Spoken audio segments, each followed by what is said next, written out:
Hello, welcome back to Coffee with Temi. How are you doing? So, I was asked recently by one of my children. I've got lots of children. So, I've asked recently by one of them, Auntie Temi, were you abused? And I said, no. Until you asked me now, I didn't think I was. And even now, if I think about it, no, I wasn't. How did we get to this conversation? We were talking about growing up, how I grew up, and how I got the end of the stick frequently. I got it frequently. And how where I grew up, which is Lagos, you had people whose job, their whole job, right, was to sell sticks, sticks of different lengths, different thickness, for your parents to buy to beat you, and for teachers to buy to beat students in school. Yes, I kid you not. And if you're from Lagos, Nigeria, you know what I'm talking about. This how we grew up. And these kids could not believe that, one, someone was selling it. Two, our parents actually bought it, and that we had to go and bring it when it was time for you to get smacked. You had to go and bring the one that was appropriate. Your parents would decide which one was appropriate for your offense. And it made me realize that I don't know if we have gone wrong with our children. I'm not saying beat your child all the time, please no. But have we moved so far away from the way we were brought up, or the kind of discipline? Because this went on, it went past the fact that I got smacked, or how often I got smacked, or that I had to pick it up. But all the things came up. How I am not advocating violence, please. I'm not. I'm just saying the things that happened when I was young. How your mom, my mom, will throw, and she didn't miss. She will throw a slippers at you when you were trying to escape. If you've done something, she can't catch you. She will throw her slippers and it will hit you wherever it is you think you are going to hide. And of course, now the children are looking at their grandchildren like, no, my granny would never do that. No, my granny didn't do that. But they did do it. Did we think we were being abused? Did you think you were being abused when this was happening? Because I didn't think so. I knew I was being corrected. At some point, I thought they were being mean, to use today's language. I think they were I thought my dad did go overboard once or twice. But I didn't think they did it out of any meanness in their heart. I didn't think they were trying to be wicked, when I put it that way. And I realized that our kids have become overindulged. Our kids have become accepting of what I would say the good life. Our kids have never gone in the public transport, for example. In some of us, our kids have never gone in public transport. And to them, it's almost like an adventure if you say we're going to take a bus. And I'm not talking about bus in the Western countries. I'm talking about here, what we call Danfo, or what we call taxi here. These are small combi buses, okay? And I'm looking at the things they've taken for granted. That for me, actually, when I look at my child, I say, you're spoiled. And I don't know what to do now, because this is all my fault that you are spoiled. And which is quite funny, because my sister thinks I'm hard on my child, but I think she's spoiled. I'm old school. This also came up again with me. I'm an educator, so I see a lot of things in my environment, in different environments where we have students.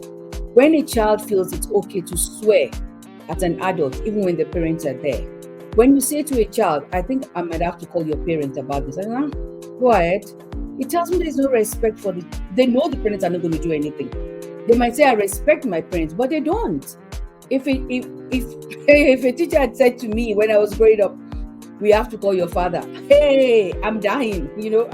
I'm dying I'm dying right there and then. Like, beat me, we're going to beat me, do whatever, but please do not call my parents into school. Because you know what will happen when they call your parents? Your father will disgrace my name, I've had to go in front of this teacher to listen to whatever it is that you've done. So you're going to get beaten at home for disgracing the family name. You're going to get beaten at school for whatever it is you've done. Then you're going to get beaten again because now your father had to go and sit in front of the teacher to hear, oh my word, 3 times. If you were walking down the street, if you listen to what I was saying last week, if you were walking down the street and you were dressed in some funny, whoever it is on the, whichever mommy on the street decided was not appropriate for you to be wearing out of your house, you will get called by that person. They will tell your mother when your mother is coming back from the office. They will, only the mothers, they tell the mothers. So your mother has now been embarrassed by someone on the street who, will have disciplined you before you go back into the house to change. And we didn't think it was wrong. You know, we were village children, really. We were being brought up by everybody on the street. We could not get away with all sorts of nonsense. We could not talk anyhow to people because, you know, your parents were going to hear about it. And your parents will do the same thing for other people's children. You know, we had comfort in knowing we lived in an environment that we were safe. I'm not saying bad things didn't happen, but we were safe. These days, you can't talk to a child anyhow. Parents will tell you, I didn't give you permission to say that to my child or to do this to my child. We're failing the children. That's what I want to say. We are failing our children. And when they get older, we are the ones who are going to have to sit down, and we are the ones who are going to be stuck with whatever it is that we have created. I'm not going to say we are creating monsters, but we are creating children who do not have respect for authority, who do not have respect for rules, who have no respect for anyone outside their homes, who think the world belongs to them and they can do and undo. And we're not going to like it because it's going to be too old to run after them, and they're going to be what? Delinquent? Someone was telling me about someone. Okay, let me see. I heard about someone whose kids was sent to school. He was working. You know, that's the thing. Parents will say, I'm working for my children to give them a better life. You need to be intentional in your children's life. You need to be present. You need to do more than quality time. Your quality time needs to increase. If it's once a week, you need to increase it quick. So these kids have now dropped out of school. The girl has got piercing all over. I don't know. You know, the person telling me this, I had to laugh because I'm like, okay, for us and for that person, having any kind of piercing that's not your ears, it's a big deal. So anyway, so the kids have got tattoos and piercing. I don't think that's what made them bad, and they've dropped out of school. But my thing was, when this was happening, where were the parents? When the first tattoo came, what did you say? When the first piercing, whichever one, wherever it was, what did you say? These things don't happen overnight. It's gradual. They happen gradually, and you don't say anything. When you went into the school and screamed at your child's teacher, what were you saying to your child then? What were you saying to the rest of the class? That, you know, they're not worth anything, that teacher is not worth anything. And then I remember a friend sent me the case of this boy, which, well, he's not a boy anymore, but I did remember when it happened. Ethan Couch. It was a word was coined by his lawyer called affluence. You know, it was an affluence syndrome, which was what the child was. I can't even figure it out properly. Even when I was doing it the first time, I was like, "What nonsense is this lawyer talking about?" Because the child had an entitlement. For me, it was an entitlement thing. He felt entitled to do whatever it is that he was doing because of who he was, because his parents had money, and the affluence. I think it's affluence. Let me look it up here. I think it's affluence syndrome. That's what it was. And this boy, it was an affluenza. Yeah, he was behaving the way he was because of his position, because his parents were influential, because his parents had money, because he had not been told how not to do certain things, because he didn't realize it was wrong. This boy drove while drunk, 0.24 alcohol level. He drove into people who were on the street. 4 of them died immediately. these four that died, they were okay. Three of them were helping someone whose car got stuck. They came out of their house. They're helping this person on the road. They were hit by this drunk boy who had friends, 7 friends in the car. The 4 died. 9 were injured. 2 or 3 of them had permanent injury, brain injury. This boy did not do anything, because it was just because of the way he was brought up. He didn't know it was wrong to drive while he was drunk.